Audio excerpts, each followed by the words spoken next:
நான் பிறந்ததே cinema கூட்டணிக்குள்ளங்க.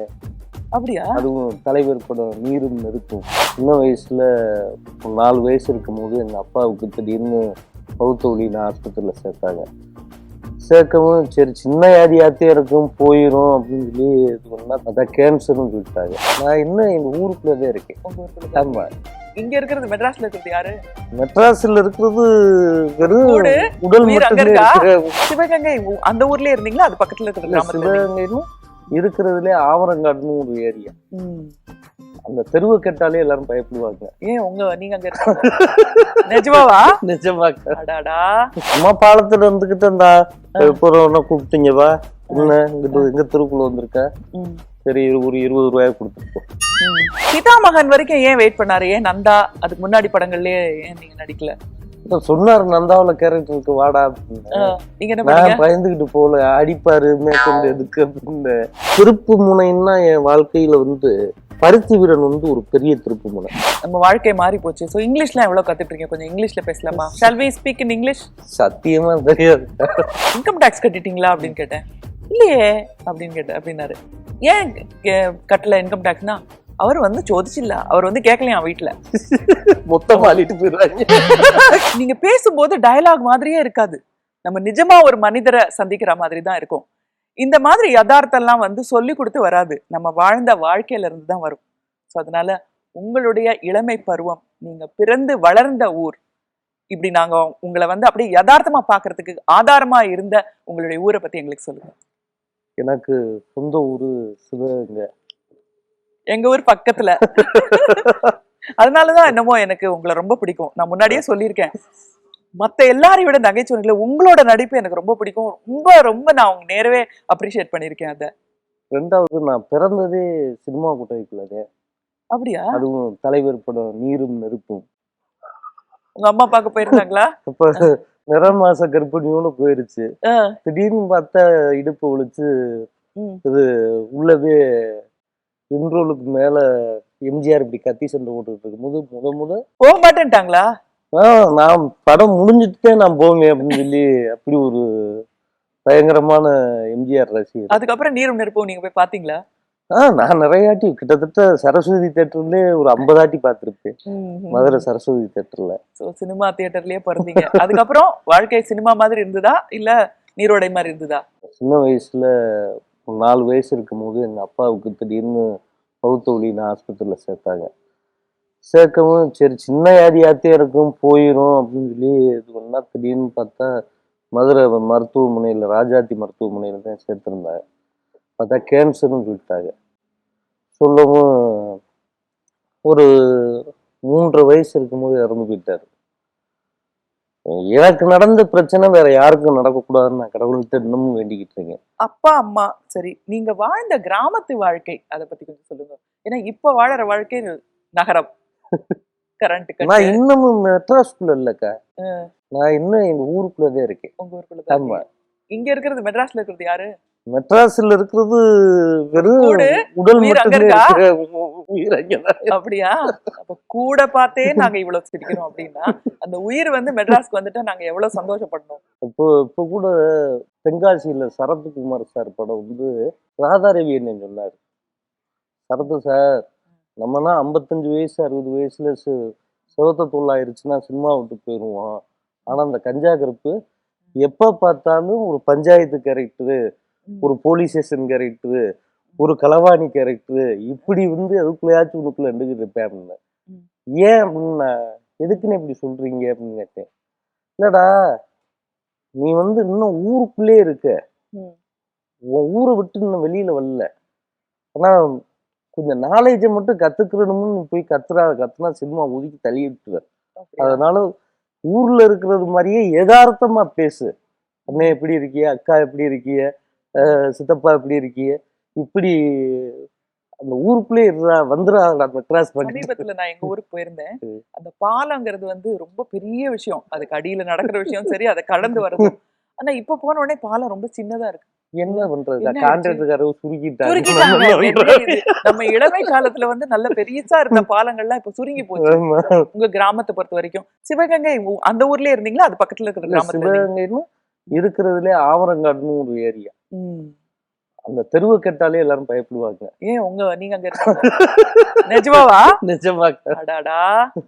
So யாரெல்லாம் எப்படி பயமுறுத்துவீங்க எல்லாரையும்? இல்ல பயமுறுத்துறது இல்ல. சும்மா பாலத்துல இருந்துகிட்டு அந்த ஒன்ன கூப்பிட்டீங்க வா, என்ன இங்கிட்டு எங்க தெருக்குள்ள வந்திருக்க, சரி ஒரு 20 ரூபாய் கொடுத்துட்டு போ. இப்படி கட்ட பஞ்சாயத்து, பால பஞ்சாயத்து நடந்திருக்கும்.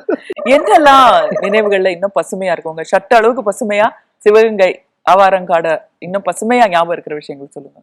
பசுமையா பார்த்தா அந்த தெருவுக்குள்ள நடந்து போகும்போது இங்கிட்டு மாடு, ஆட்டுக்குட்டி, அதே மாதிரி சொந்த இன்னமும் வந்து பார்த்தா வீட்டுக்குள்ளேயே படுக்க மாட்டாங்க, வெளியில தான் பாய போட்டு படுத்து கிடப்பாங்க.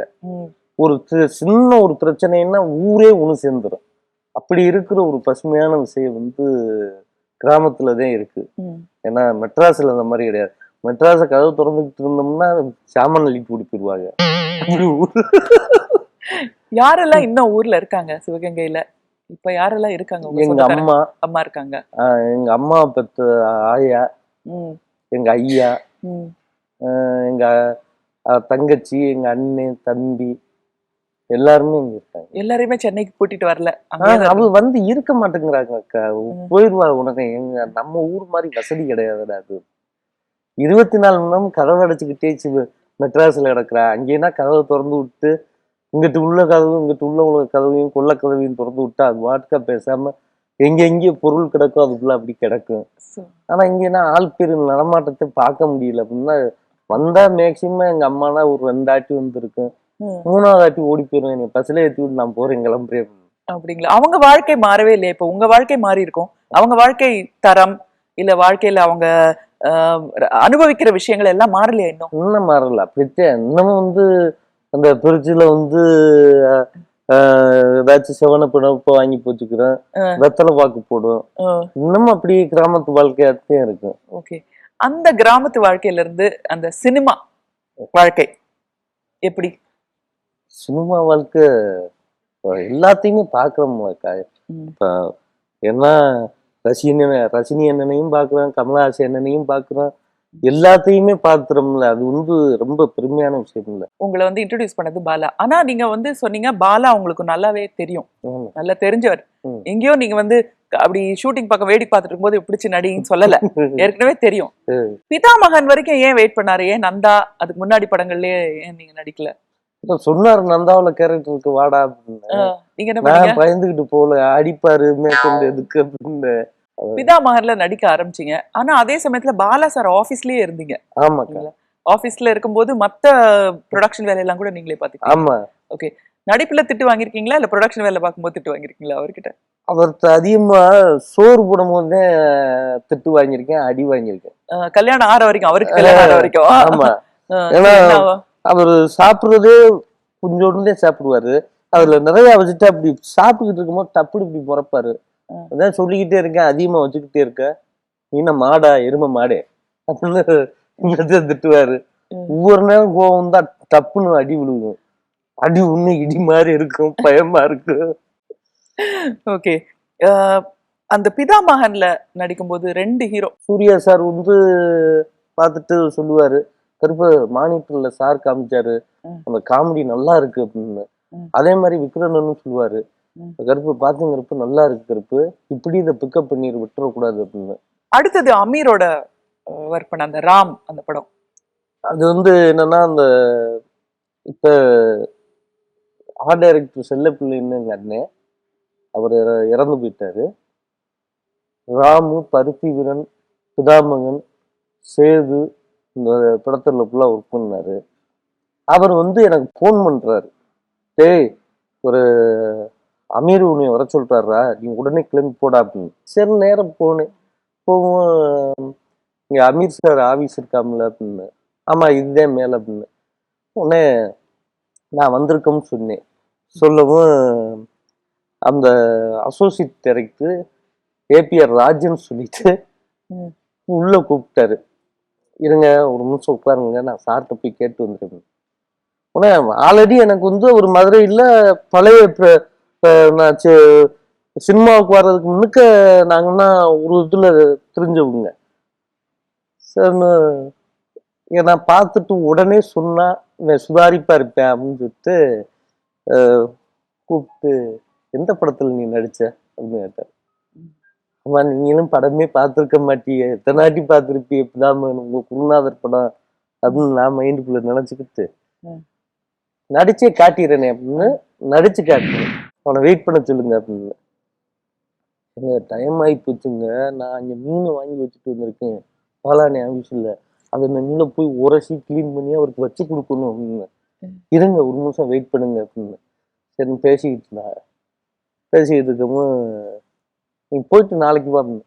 நீ போயிட்டு நாளைக்கு வரணும்னா அதெல்லாம் வர முடியாது, சுத்தமாக செலவு காசு இல்லை, ஒரு 300 ரூபா கன்வீனியன்ஸை கொடுங்க, போயிட்டு வந்துடுறேன். அது ஒரு 300 ரூபா படத்தை வாங்கிட்டு சைக்கிள் எடுத்துக்கிட்டு கிளம்பிட்டு போய் அங்கே வேலை இல்லைன்னா முடிச்சுட்டு மறுபடிக்கும் இங்கே வந்தேன். வரவும் நீ எங்கடா தங்கியிருக்க அப்படின்னு கேட்டார். நான் பாலனி ஆஃபீஸில் தங்கியிருக்கேனே. சரிடா நீ கேட்டுக்கடா அவர்கிட்ட பாலாட்ட நடிக்க போகலாமா.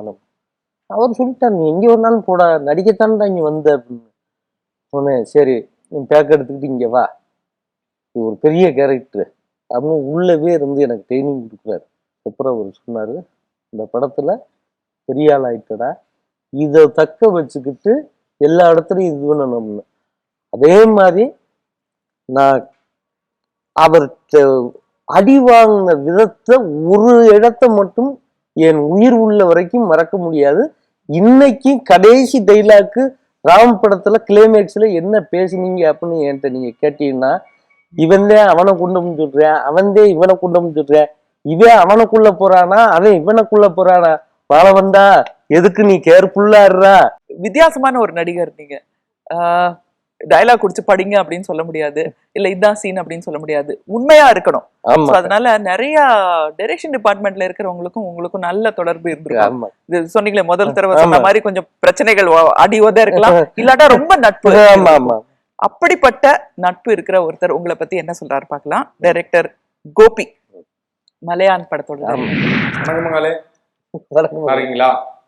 மேடம் உங்களுக்கும் வணக்கம். வணக்கங்க. என் பேரு கோபி. மற்றவர்களை ஊக்குவிப்பது, தன்னம்பிக்கை கொடுப்பது, எல்லாருக்கும் உதவி பண்ற பக்குவம் அது பங்காளிக்கு நிறையவே இருக்கு.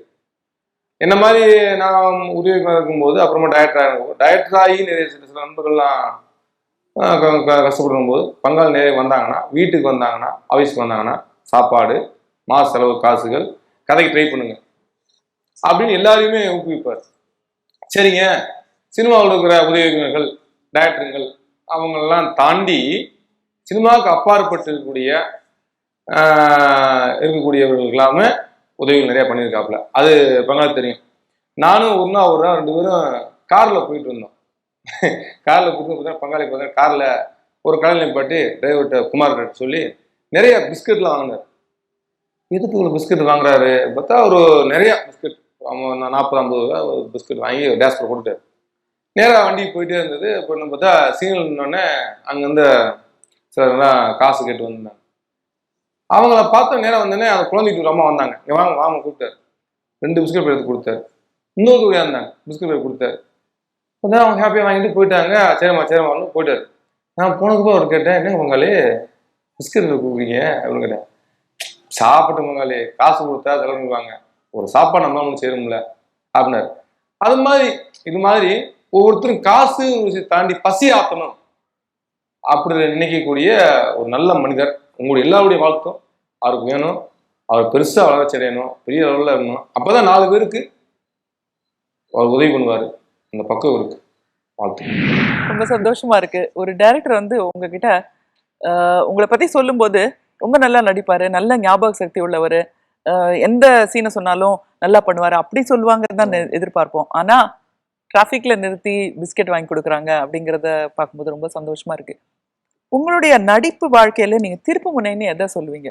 முதல்ல ஒர்க் பண்ண படங்கள் இல்லை, அதுக்கப்புறம் ஒரு நடிகர் அப்படின்னு வந்து ஒரு திருப்பு முனையா இருந்தது என்ன? அது ஒரு படமா இல்ல ஒரு அனுபவமா, என்னன்னு சொல்லுங்க இருப்பீங்க? எனக்கு வந்து திருப்பு முனைன்னா என் வாழ்க்கையில வந்து ஆக்சுவலா